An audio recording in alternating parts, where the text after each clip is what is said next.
Throughout my career, I've noticed you can grow great deer anywhere in the whitetails range if the habitat quality is there. Last week, Adam and I jumped on a plane and traveled to a state most people don't associate with having quality deer hunting, but when we got there, it was obvious this area could be as good as anywhere in the whitetails range. Growing Deer is brought to you by Bass Pro Shops, also by Reconics, Trophy Rock, Eagle Seed, Nikon, Winchester, Dead Downwind, Antler Dirt, Lacrosse Footwear, Blood Sport Arrows, Flatwood Natives, Morel Targets, Non-Typical Wildlife Solutions, Hooks Custom Calls, Montana Decoy, Summit Tree Stands, Drake Non-Typical Clothing, House Lubricator, Genesis No-Till Drill, LEM Game Processing, Fourth Arrow, G5 Broadheads, Prime Bows, and Redneck Hunting Blinds.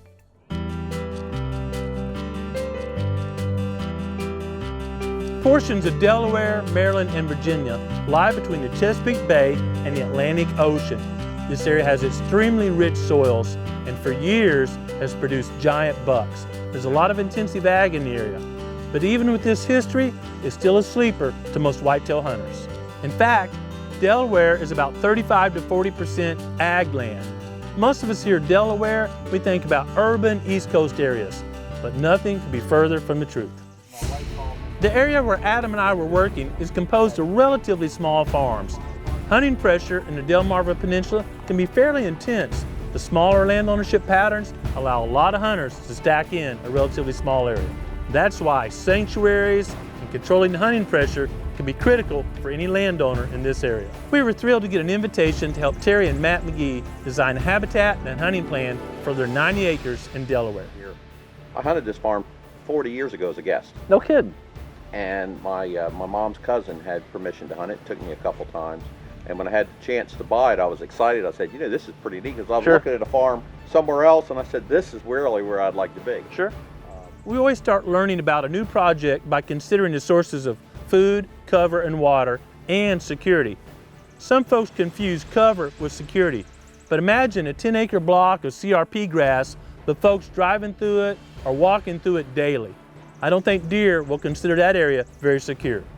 And we want security cover on this farm, on this size farm, and every property is different, but on this farm, we want it pretty central. We don't want them a cover block right on the edge of your farm if this is a border, and just as likely to go this way as they are this way. Terry and Matt's property is about 90 acres, and before they purchased it, someone had created about a 12-acre ag field almost dead center in their property. So we want That's the problem with this field being in the middle of my property. Well, there's advantages and disadvantages. When we were coming in, I've studied your map, you sent some maps, and Adam and I have studied it before we got here. One of the advantages of it, this field where it is you can approach with a fairly favorable minimal impact approach, as you mentioned in our conversation already, to hunt this field with not disturbing deer. Right. So late season, when the local ag fields have been harvested and a lot of the acorns are gone, this would be planted every year if I owned it, absolutely. Because late season, this could be dynamite. It's always the most efficient to use the existing resources when developing a new plan. So we knew right off the bat that that centrally located ag field would be our primary feed destination.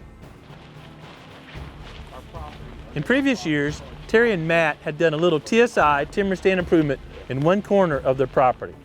Well, this is a swamp chestnut here. See this big tall white bark tree right here? Yeah. That's a swamp chestnut. It'll have a much larger acorn than any other oak up here.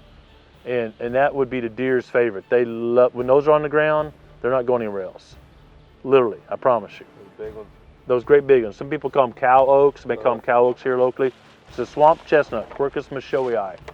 And they're pretty good about producing, and they're huge. I mean, just slightly smaller than a golf ball. Huge acorns.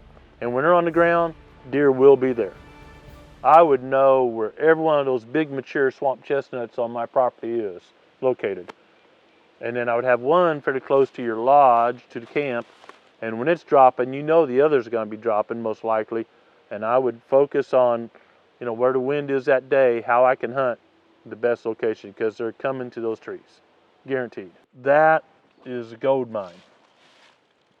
So one of the things I'm probably going to end up recommending for y'all is do some more logging. Sure. This closed campy forest, deer are going to pass through it. There may be a a couple swamp chestnuts dropping, they're gonna key in there, but very difficult to pattern deer in that closed canopy forest, difficult to hunt, no attraction. It's the same as your neighbors. We're walking around Terry and Matt's property, and one thing I've noticed is a high percentage of it is open, closed canopy timber like we're in now. There's no reason for deer to bottleneck or funnel or really have a pattern moving through here.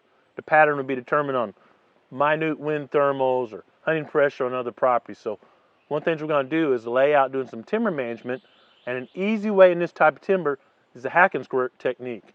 On trees like this, 3-4 inches DBH, we're simply going to take a hatchet, go in at about a 45-degree angle, use the appropriate herbicide, 1 to 2 hacks on the opposite side of the tree, squirt, squirt, walk away, and that tree will die without impacting the surrounding trees. So when I look through here, there are literally a couple hundred stems per acre of these trees that are shaded out. They're not going to mature. They're not going to ever produce any timber value, and we can make the property more attractive for wildlife and more valuable by doing some TSI or timber stand improvement. Adam and I took time to walk their entire property, crisscrossing certain areas, and during that time, visit and learn as much as we could from Terry and Matt. So we've walked the entire property, made it kind of a circle, and a couple observations. When the local forest is producing acorns, there's no difference between acorns on your land and neighbor's land. There's no really a reason for deer to be anywhere. They're just eating acorns where there's a less pressure, where they feel the less danger. But on those years where there's a late frost and there's a low or no acorn production, and all these ag fields have been harvested, combined, and you have this nice field with standing soybeans, grain and greens in there, then all the deer that touch your property are probably going to concentrate on that food source. Now, if they're over here 5 miles and their home range doesn't include your property, they don't know there's a food source there. That would be a rumor. But after we walked the entire property, we pulled out some maps, had a little planning session. It became obvious that we needed sanctuaries in most corners of the property, areas where deer would feel secure, allow them to filter in to the primary feeding area in the center of their property, but we needed something to reduce the pressure from that central feeding field. They're going to be here 30 minutes an hour before they're out there. And this is just an incredible staging area set up that with the correct wind in an afternoon hunt, this is an afternoon hunt, you slide up, when sun's up out in the middle of the field, you're not alerting anything at all. You get to your tree stand somewhere over in here. You've got this hidey-ho food plot, staging area plot that deer are absolutely going to stop by before they go on over there. One of the keys to their plan will be one of the same tools we successfully use here at the Proving Grounds, hidey-ho food plots or staging areas. We're going to put the sanctuaries near the outside edges of their property because the feeding area was already developed in the central portion. But between those sanctuaries and that central feeding field, we're going to develop some staging areas or hidey-ho food plots. This will allow Terry and Matt to go in no matter what wind direction to a specific hidey-ho food plot around the property and catch those mature bucks that are staging there before they enter that primary feeding field, primarily after dark due to years of pressure in that area. While touring the property, we happen to see several red fox active even during the daylight hours. That is a welcome sign. They shared with us they'd never had a trail camera picture of a coyote on their property, and one of the neighbors had only had one picture of a coyote. I noticed the deer we observed were fairly relaxed. I think that's probably due to limited pressure from coyotes. I've seen similar things in areas where guys have went in and intensively trapped coyotes, reduce that population. When deer are under constant predation pressure from coyotes, they tend to be alert all the time. If they can avoid coyotes, they can certainly avoid dumb two-legged predators. It's easy to make 2 predictions about this neighborhood. 1, when coyotes arrive in full force, the red fox population will go way down. Coyotes love to eat red foxes and are very successful at catching and killing them. And secondly, I strongly suspect the deer will be much more alert and more difficult to hunt. Another technique I've advised Terry to use is once coyotes populate the neighborhood, have his property trapped intensively. Remove as many coyotes as he can. Lots of research has shown that deer readily adapt to using portions of their range where the coyote population is lower. The McGee's property had several neat features. I'm confident by increasing the number and size of sanctuaries, adding some strategically located food plots, and a great hunting plan, they will take more than their fair share of mature bucks in that neighborhood. Designing hunting plans always gets me excited for deer season. Another reason I'm really excited this week is Hook's Custom Calls just announced that the messenger grunt call is finally available. You may recall that last spring and summer, the Growing Deer team studied our entire library of footage of bucks grunting, and more importantly, what the grunt sounded like that other deer responded to. We took that information to Hook's Custom Calls and asked them to build Adam and I some custom grunt calls to use during the fall. We were able to get about 24 of those calls and let our pro staff and Adam and I use them throughout last fall's hunting season. I was able to tag a mature buck using that call and watch several other bucks respond.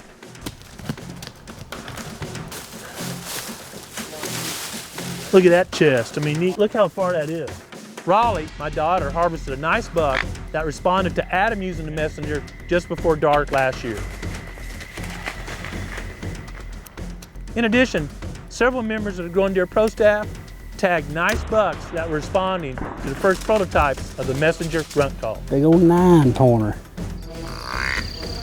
Based on our research, the messenger grunt call is designed to sound like a subordinate buck tending a receptive doe.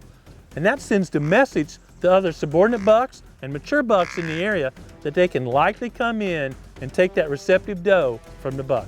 That sounds good, doesn't it? I mean, not just commercial, that just sounds good. Next to my bow, the messenger grunt calls become one of the most important tools I take to the stand each day.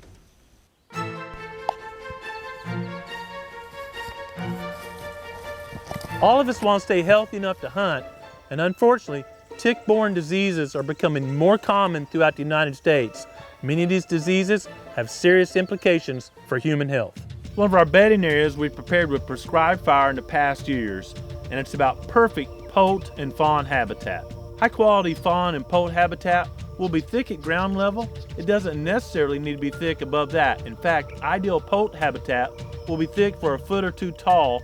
Allow that hen to periscope or look for predators above that. Unfortunately, that habitat is also ideal for ticks. A couple days ago, we had a Reconnex picture where a fawn's eye was almost totally enclosed by ticks. When you get that many ticks on there, it's easy to get a secondary infection or other problems that result in death.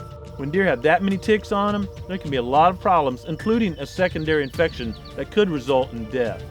Lots of research have shown that ticks and other parasites can actually reduce fawn survival and or antler size by 15% or more. Not only are ticks a concern for several species of wildlife, there are several tick-borne illnesses that can have nasty impacts on humans. We're currently testing several methods to reduce ticks here at the Proving Grounds. Research out of Oklahoma has shown that prescribed fire can be an effective tool at reducing ticks, but there's a limiting factor. If you're only burning 20 or 30 acres, about the time that greens up, of course it's attracting deer and other animals to the new forage. They're repopulating the area with ticks almost as quick as the vegetation is growing. Where ticks can be reduced by fire is when the fires are large, several hundred acres, and animals aren't penetrating the entire area right off the bat, repopulating it with ticks. This is a 26-acre burn unit, but it's long and narrow, football shaped. So this morning, we're gonna have some of the interns walk through here. It's been burned twice in the last couple of years, and check out the tick population in an area that's been treated with prescribed fire. When I was younger, one of my favorite television shows was Wild Kingdom. And I used to notice the lead guy would always sit in the safety of a blind or the truck while their workers would go out and wrestle the 30-foot anaconda or the saber-toothed tiger or whatever it is. I thought, man, when I grow up, that seems like a smart thing to do. So this morning, intern Chance, Mark, and Mark are gonna go collect ticks while I stay back here at the data collection station ready to count ticks when they return. This is something you can literally do at your hunting club. You need some white pants or some white cloth. Just simply put it in front of you and bust a brush just like you would think about a doe going to check on her fawn. We're gonna have them go out for 5 minutes just walking little circles in here. They're gonna take masking tape because ticks might get on this slick material and then get knocked off, unlike deer hair where they can grab on and hold on. So they'll be collecting ticks with masking tape, come back, and we'll do a count. So gentlemen, I've got my Stopwatch ready. You've got 5 minutes. Let's go get as many ticks as we can gather. They may take our lives, but they'll never take our freedom. Don't walk. Yeah, spread out. Spread. Yeah, working around. Don't be scared of the thick stuff.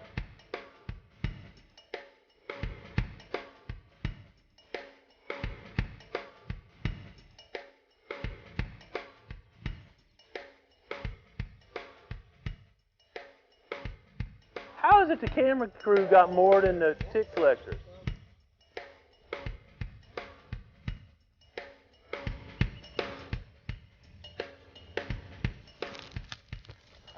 Our interns gathered 39 ticks in 5 minutes, and I imagine a deer with their head down and browsing in here, or especially a fawn laying still and breathing, because what we exhale is what attracts ticks. Might attract even more. Well, you can see where that's definitely a problem. Ticks are a serious problem to human and deer populations. That's why we have ongoing studies here at the Proving Ground to try to find practical and inexpensive ways to reduce the tick population. And we'll keep you posted as we continue working on ways to reduce ticks here at the Proving Grounds. Anyway, what we've got. As much as we enjoy it, it's not practical for us to go to everyone's hunting property and create a habitat and hunting management plan. That's why we offer field events here at the Proving Grounds. The next one will be August 12th and 13th. Come join us and we'll share with you all of our food plot and habitat management techniques and our hunting techniques of how we hunt here at the Proving Grounds. We limit it to 100 folks, so we have plenty of time to visit and share with everyone that comes. Register now for August 12th and 13th.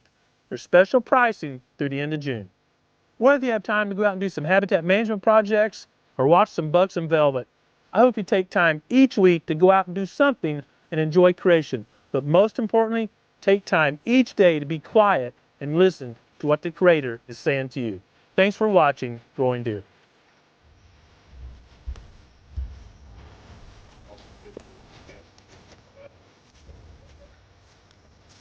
Did you get a chance?